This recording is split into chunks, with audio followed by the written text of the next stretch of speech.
Programme के हिस्से में बात करेंगे जो पाकिस्तान में टेक का जो सिचुएशन है और ग्लोबली पाकिस्तानियों की क्या रिप्रेजेंटेशन है दुनिया भर में, जो इस वक्त डिजिटल प्लेटफॉर्म्स हैं, जो इंफॉर्मेशन टेक्नोलॉजी है, उसके मुख्तलिफ जो आज भारतीय जो हैं दुनिया भर में हर तरफ मुख्तलिफ जो। नमस्कार दोस्तों, हिंदुस्तान 9 न्यूज़ में आपका स्वागत है। दोस्तों, इस वीडियो के अंदर पाकिस्तान मीडिया बात कर रही है कि भारत में सीईओ पैदा होते हैं और दुनिया के तमाम देशों में फैले हुए हैं। वहाँ के इंजीनियर दुनिया के तमाम देशों में मिल जाएंगे। वहाँ के सीईओ दुनिया के तमाम देशों में हैं और भारत की आईआईटी कॉलेज पूरे वर्ल्ड में टॉप 100 के अंदर आती है। और हम पाकिस्तानी पूरी दुनिया के अंदर क्या हैसियत रखते हैं, इस हवाले से बात हो रही है। इस में बात करेंगे जो पाकिस्तान में टेक का जो सिचुएशन है और ग्लोबली पाकिस्तानियों की क्या रिप्रेजेंटेशन है दुनिया भर में, जो इस वक्त डिजिटल प्लेटफॉर्म्स हैं, जो इंफॉर्मेशन टेक्नोलॉजी है, उसके मुख्तलिफ जो पैराडाइम्स हैं उसमें। पहले से हम बात करते हैं कि आज आलमी टेक्नोलॉजी कंपनियों के जो भारतीय चीफ एग्जीक्यूटिव्स या तो रह चुके हैं या मौजूदा इस वक्त हैं, जरा उन पे नजर दौड़ाते हैं, क्योंकि ये कोई कोइंसिडेंस नहीं है। डेफिनेटली बड़ा सिस्टमैटिक तरीके से ये जो पूरी इस वक्त सूरत हाल है, उसके पीछे कुछ ना कुछ किसी ने कुछ सोचा है और तब ये आज भारतीय जो हैं दुनिया भर में हर तरफ मुख्तलिफ जो टेक कंपनीज हैं या मुख्तलिफ जो प्लेटफॉर्म्स हैं उनमें टॉप पोजीशंस में हैं। पराग अग्रवाल से शुरू करते हैं, क्योंकि वो ट्विटर के सीईओ इसी हफ्ते जो बने हैं। 2017 से वो ट्विटर में चीफ टेक्नोलॉजी ऑफिसर तैनात रहे थे।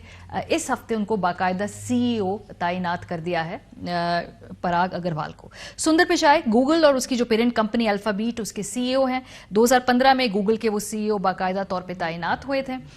अगेन भारत में पैदा हुए, भारत में ही पढ़े लिखे और उसके बाद जाकर अमेरिका में उन्होंने एक मुकम्मल जदोजहद के बाद जो है वो इस पोजीशन पे पहुंचे हैं। सत्या नदेला 2014 माइक्रोसॉफ्ट के सीईओ रहे। 2021 में वो जॉइंट टेक के एग्जीक्यूटिव चेयरमैन तैनात इस वक्त हुए हैं।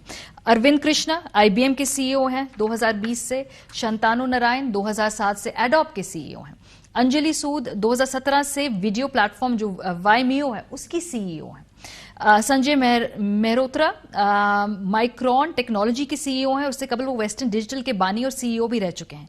अमन बुडानी जो है वो वेब होस्टिंग कंपनी के सीईओ हैं। Nikesh Arora cyber security company जो है उसके सीईओ हैं।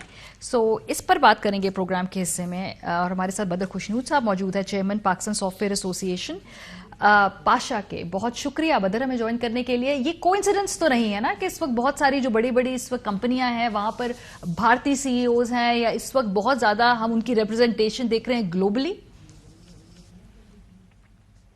जी बिल्कुल, थैंक यू सो मच। बिल्कुल आप सही फरमा रही हैं। बिल्कुल ये कोइंसिडेंस नहीं है।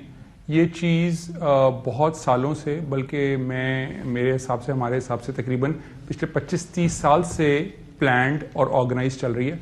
देखिए, सबसे पहले हमें ये देखने की ज़रूरत है कि इंडिया का जो एजुकेशन सिस्टम है वो बहुत स्ट्रांग है और ख़ास तौर पे जो हायर एजुकेशन सिस्टम है वो बहुत स्ट्रांग है। तो सबसे पहले उनकी एजुकेशन स्ट्रांग थी, फिर उनके यहाँ प्रोफेशनलिज्म बहुत है, फिर उनके वर्क एथिक्स बहुत स्ट्रांग है। इन तीनों चीज़ों के साथ साथ जो उनको सबसे बड़ा बेनिफिट है कि वहाँ साइज बहुत है, बहुत ज़्यादा पॉपुलेशन है। और अगर आप उस पॉपुलेशन के एंगल से देखें तो ये अभी एक बहुत थोड़ा प्रोपोर्शन है जो इस वक्त आप सीईओ लेवल पे देख रहे हैं या सी लेवल पे देख रहे हैं अमेरिका में। इसके अलावा अगर आप नोटिस करें तो इसके अलावा अगर आप नोटिस करें तो आप देखेंगे कि उनके यहाँ एक और बहुत बड़ा उनको फायदा था कि जो Y2K बग आया था अर्ली 2000s में, तो उस बग में उस वक्त उनकी लोकल आईटी इंडस्ट्री बहुत ट्रेंड थी और वहां से जैसे ही वो बग आया तो अमेरिका में जब वर्कर्स की नीड आई तो वो लोगों ने अपने बहुत ज़्यादा फॉरेन वर्कर्स वहां प्लेस किए अमेरिका की कंपनियों में और बाद में वो बैक ऑफिस ऑपरेशंस में, बिजनेस प्रोसेस आउटसोर्सिंग में इन्वॉल्व होने शुरू हो गए। उसके बाद याद रखें हमारे यहाँ 9/11 का सिलसिला शुरू हुआ, हमारी कंट्री की पीआर खराब हुई, मगर उनके प्लेस्ड जो वहाँ टीम्स थी, जो वहाँ एम्प्लॉयज थे, वो लोग ग्रो करना शुरू हुए और आहिस्ता आहिस्ता वहीं पढ़ाई कर वो अब इस वक्त सी लेवल तक पहुंच गए। और हम इस चीज में कुछ तकरीबन 15-20 साल कम से कम पीछे हैं। अच्छा। मगर इसमें एक चीज ऐड करता चलूं कि पाकिस्तान پیچھے ضرور ہے مگر ہم لیپ فراگ کر سکتے ہیں, ہم بہت جلدی آگے جا سکتے ہیں اگر یہ کوشچن میرا بالکل یہی میرا اگلا کوشچن تھا. آپ نے کہا ہم 10-15 سال پیچھے, لیکن آپ نے ساتھ یہ بھی کہا کہ ہم کیچ اپ کر سکتے ہیں, کیسے؟ جی بالکل, ہمیں سب سے امپورٹنٹ جو ہے ہمیں اس وقت اپنی ایجوکیشن کی کوالٹی, خاص طور پہ ہائر ایجوکیشن کی کوالٹی کے اسٹینڈرڈ کو بہت امپروو کرنے کی ضرورت ہے. ہمارا نہ صرف کریکلم آؤٹ ڈیٹڈ ہے بلکہ ہماری فیکلٹی کی ری ٹریننگ اور ان کو دوبارہ ریفریش کرنے کی بہت ضرورت ہے, بیکاز ٹیکنالوجی بہت ریپڈلی چینج کر گئی ہے. سو جو ٹیکنالوجی میں آپ کو لوگوں کو بہت زیادہ اپ گریڈیشن کرنے کی ضرورت ہے, تو فیکلٹی ہمارے اسٹوڈنٹس اور ہمارے کریکلم کو ٹھیک کرنے کی ضرورت ہے, اور اس میں تھیری کے ساتھ ساتھ اپلائیڈ سائڈ کو لانے کی ضرورت ہے. اور اس وقت حکومت پاکستان اس طرف کام کر رہی ہے, وہ بوٹ کیمپس کے نئے پروگرام آ رہے ہیں اور وہ وفاقی اور صوبائی سطح دونوں پر اس وقت ان کے بجٹس اپروو ہو گئے ہیں, اور اب وہ ان چیزوں کی طرف کام کریں کہ فوراً سے پہلے بوٹ کیمپس لائے جائیں تاکہ ہم فاسٹ ٹریک کر کے اپنی نیکسٹ جنریشن کو جلد از جلد ورک فورس کو لا سکیں اس کے اندر. یہ سوال بہت سارے لوگ پوچھتے ہیں, اور میں بھی you are the best person to address it, کہ جب یہ ٹاپ پوزیشنز کے اوپر فار ایگزامپل اگر اس وقت بھارتی بہت زیادہ نظر آتے ہیں, کیا یہ اثر انداز ہوتے ہیں کسی طریقے سے پالیسی کے اوپر, کیا یا نہیں ہوتے؟ یہ وہ ایک پروفیشنل لیول ہی ایک اور ہے, اس لیے کوئی فرق نہیں پڑتا اس سے. دیکھیں جی, جہاں بھی ہیومن ایلیمنٹ آئے گا وہاں ہیومن سینٹیمنٹ آئے گا اور وہاں ہیومن انفلوئنس آئے گا, چاہے وہ بہت ایکسپلسٹ ہو یا امپلسٹ ہو, آف کورس افیکٹ کرتا ہے اور بالکل ضرور آتا ہے, بہت فرق پڑتا ہے, پرائیورٹائز ہوتا ہے. جب آپ سوچیں کوئی ایسا پروجیکٹ بھی ہو رہا ہو ان آرگنائزیشنز میں جس میں ان کے پاس آپشن ہو کہ کہیں بھی کیا جا سکتا ہے, تو پہلی پرائیورٹی آتی ہے اچھا جی کیوں نہیں ہم اپنی بہت بڑی پاپولیشن پہ ٹرائی کر لیں پہلے. تو وہاں وہ ٹرائلز اینڈ ٹیسٹ کرتے ہیں, جب آپ نے ٹیسٹ اینڈ ٹرائلز وہاں کیے تو پھر وہ کہتے ہیں یہیں اسکیل کر لو پہلے. ایک اینڈ ہینس آپ دیکھیں گے ان کی مڈل کلاس کیسے امپروو کر گئی ہے. اسی طرح, اور وہ پھر جب آپ نے دیکھا بی پی او ہوتا ہے, لوگ بہت سارا ٹریول کرتے ہیں ان کی کنٹریز میں, سی ای اوز باقی, پھر وہ ان کو اپنے ٹریڈیشنز میں انوالو کرتے ہیں. پھر ایک اور بہت امپورٹنٹ بات ہے کہ وہاں ایک بالی ووڈ افیکٹ بھی بہت ہے, ظاہر ان کا میڈیا انٹرٹینمنٹ بہت اسٹرانگ ہے, تو وہ بھی ایک امپیکٹ لاتی ہے اٹریکٹ کرنے میں باقی لوگوں کو کہ وہ انڈیا میں جا کے ایکسپیریمنٹس کریں, ٹیسٹ کریں, پروڈکٹ لانچز کریں, اسکیل کریں.